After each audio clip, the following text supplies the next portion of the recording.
language.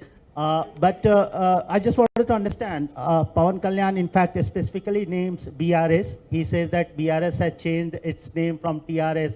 They have constituted party unit in Andhra Pradesh. While they have constituted party unit in Andhra Pradesh, now they are opposing Janasena activities in Telangana. Where did we oppose it? Where did we oppose it? That's what Pawan Kalyan says. It has. He didn't say it, by the way. Don't put words in his mouth. No, he didn't say it. He has mentioned BRS. He has not mentioned BRS at all. He did not say it. Let me answer your question first. Yeah. Let me answer this question first. See, తెలుగులో చెప్తాను, మీకు కూడా కొద్దిగా తెలుగు వస్తుంది కాబట్టి.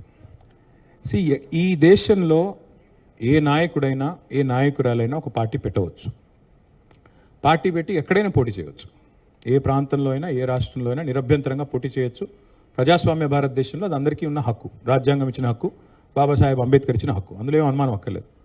కానీ ఏ ప్రాంతంలో అయితే మీరు పోటీ చేయాలనుకుంటున్నారో ఆ ప్రాంత ఆకాంక్షలు, ఆ ప్రాంత పరిస్థితులు, ఆ ప్రాంత ప్రజలు, వారి యొక్క మానసిక స్థితిగతులు, వారి యొక్క పోరాటాలు, వారి యొక్క త్యాగాలు కూడా మీరు తెలుసుకోవాలి. వారి మీద అభిమానం ఉండాలి. నేను అడుగుతా ఉన్న పవన్ కళ్యాణ్ గారిని వల్ల, మీరు కొత్తగా పోటీ చేసేది ఏముందండి? జనసేన 2023లో పోటీ చేయలేదా? మీరు చేశారు కదా అసెంబ్లీ ఎన్నికల్లో. మొన్న మున్సిపల్ ఎన్నికల్లో కూడా పోటీ చేశారు కదా 350 వార్డులో. కొత్తగా చేసేది ఏముంది? అండ్ ఇంకోటి, మిమ్మల్ని ఎవరు ఆపుతున్నారు? 2018లో చంద్రబాబు నాయుడు గారు వచ్చారు, పోటీ చేశారు. 23లో మీరు పోటీ చేశారు. పోటీ చేయండి, ఎవరు వద్దంటున్నారు. కానీ మీరు ఇక్కడికి వచ్చి మాట్లాడేటప్పుడు ఇదేదో ఆషామాషిగా ఏర్పడ్డ రాష్ట్రం కాదు, ఇదేదో అనాయాసంగా వచ్చిన రాష్ట్రం కాదు. వేల మంది బలిదానాలతో, రక్తంతో తడిసిన నేల ఇది తెలంగాణ. కాబట్టి ఇక్కడికి వచ్చినప్పుడు 1-2 సార్లు ఆలోచించుకొని మాట్లాడాలి. నేను ఒక మాట అన్నారు, ఆయన అడ్డుకుంటున్నారు. ఎవరు అడ్డుకుంటున్నారు మిమ్మల్ని? ఏదో ఊహాజనితమైన ఒక ప్రపంచం సృష్టించుకొని ఎవరు అడ్డుకున్నారు మిమ్మల్ని? 2018లో పోటీ చేస్తే అడ్డుకోలేదు, 23లో పోటీ చేస్తే అడ్డుకోలేదు, ప్రజలు అడ్డుకున్నారు. మేమేం చేస్తాం దానికి? ఒకటి మాత్రం పక్కా, పవన్ కళ్యాణ్ గారైనా ఎవరైనా సరే తెలంగాణ ఆవిర్భావ దినోత్సవం రోజు వచ్చి ఇక్కడ మేము సభ పెడతాం.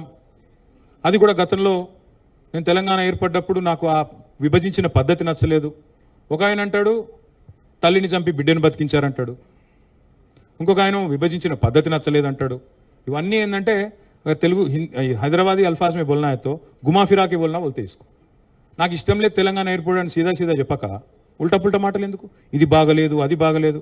మరి నువ్వు అది బాగలేక ఇది బాగలేక 11 రోజులు అన్నం తినకుండా ఉంటే మళ్ళీ తెలంగాణ ఆవిర్భావ దినోత్సవం రోజు మీటింగ్ పెట్టాల్సిన అవసరం ఏముంది? సరే మీటింగ్ పెడదాం అనుకున్నావు, అడ్డుకున్నది ఎవరు? కాంగ్రెస్ ప్రభుత్వం. ఏమైనా అనాలనుకుంటే వాళ్ళని అనాలా? కాబట్టి పవన్ కళ్యాణ్ గారైనా ఎవరైనా ఈ దేశంలో ఎక్కడైనా పోటీ చేయొచ్చు, మాకు అభ్యంతరం లేదు. పోటీ చేశారు కూడా కదా మీరు. 2023 में भी आप बहुत करें. మీ అయ్యే జాగీరా. నేను ఒకటి మాత్రం పవన్ కళ్యాణ్ గారు గుర్తుపెట్టుకోవాలి, తెలంగాణ ఖచ్చితంగా తెలంగాణ భూమిపుత్రుల జాగీరు.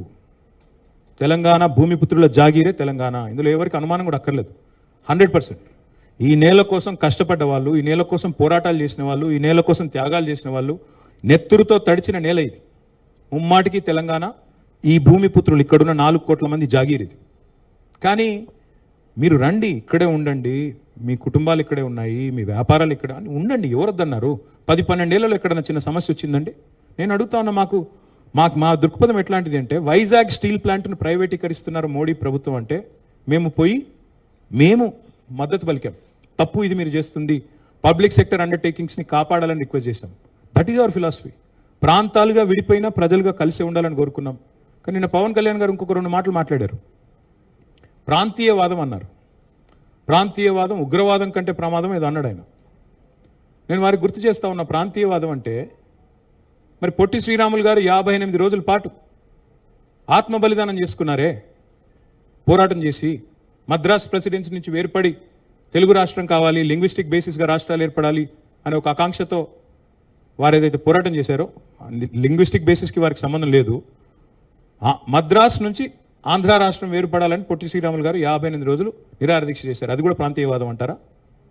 ప్రాంతీయవాదం అంటే నేను ఇంకో ప్రశ్న అడుగుతా ఉన్నా పవన్ కళ్యాణ్ గారిని. మోడీ గారు ఇవాళ ఆయన ప్రాంతం మీద అభిమానంతో, ప్రాంతీయవాదంతో తెలంగాణకు వచ్చిన ఇండస్ట్రీలను కొట్టుకొని పోతా ఉన్నాడు. కేన్స్ అనే పరిశ్రమ ఇక్కడ పెట్టాల్సి ఉంటే, ఇక్కడ ఒప్పందం కుదుర్చుకుంటే మా హయాంలో, మా గవర్నమెంట్లో దాన్ని తీసుకుపోయి గుజరాత్లో పెట్టించారు. మైక్రాన్ అనే సంస్థ ఇక్కడ పెట్టాల్సి ఉంటే, పెట్టుబడి పెట్టేది ఉంటే దాన్ని తీసుకుపోయి గుజరాత్లో పెట్టుకున్నారు. మరి జాతీయవాదం ముసుగులో చేస్తున్న ఈ ఆర్థిక ప్రాంతీయవాదం కరెక్టా? ఏది కరెక్టు? అంటే ప్రధానమంత్రి గారు గుజరాత్కే ప్రధానమంత్రిగా వ్యవహరించడం కరెక్టా? చెప్తారా దీనికి సమాధానం పవన్ కళ్యాణ్ గారు? కాబట్టి ప్రాంతీయవాదం, ఇంకో మాట చాలా విచిత్రమైన మాట అన్నారు నిన్న ఆయన. ఇంకొన్ని రోజులు అయితే జనగణమన పాడరు. మాకు జనగణమన మాకు నేర్పించాల్సింది ఏం లేదు. దేశభక్తి గురించి మాకు పవన్ కళ్యాణ్ గారి దగ్గర పాఠాలు నేర్చుకోవాల్సిన అవసరం లేదు. ఈ నేల ఆనాడు నిజాం సర్కార్కు వ్యతిరేకంగా పోరాటం చేసిన నేల, కమ్యూనిస్టులు కదం దొక్కిన నేల ఇది. కాబట్టి మాకు పోరాటాలు కొత్త కాదు, మాకు యుద్ధాలు కొత్త కాదు, త్యాగాలు కొత్త కాదు. మాకు వాటి గురించి జాతీయ భావన ఉంది. ఇక్కడ దేశాన్ని గౌరవించే సంస్కృతి ఉంది. వి contribute to the nation. We are less than 3% of India, but we contribute to 5% of India's GDP.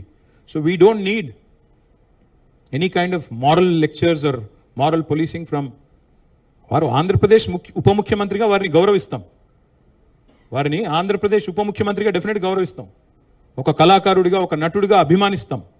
ఒక సోదరుడిగా ఇంటికి వస్తే బిర్యానీ పెడతా, హైదరాబాదీ బిర్యానీ పెడతా.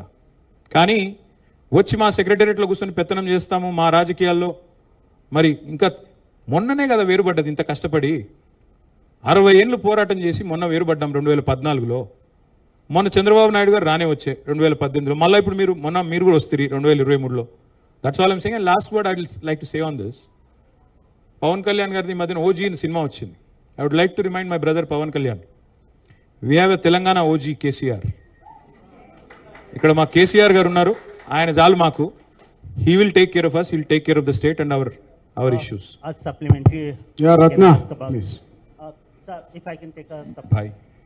Yeah, Ratna. Yes ma'am. अरे माइक तो दो यार.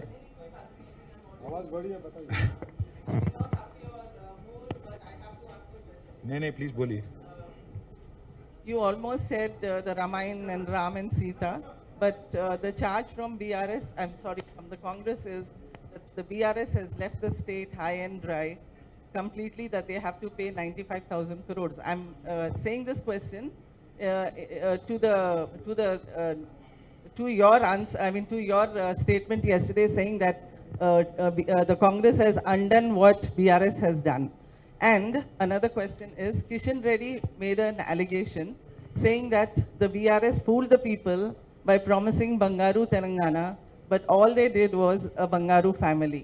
Could you please throw some light? Ma'am, unfortunately, Mr. Kishan Reddy doesn't have a problem when he has to work with Chandrababu Naidu ji, whose son is a minister, whose brother-in-law is an MLA. वहाँ पे उनको family politics नहीं दिखता है जहाँ उनको ज़रूरत है. बिहार में नीतीश जी और उनके लड़के के साथ काम करने में उसको कोई तकलीफ नहीं है. पर जब बीजेपी को जहाँ कहीं भी, मतलब शिवसेना में जब उद्धव ठाकरे जी, आदित्य ठाकरे जी थे, उनके साथ भी काम करने में कोई मसला नहीं था.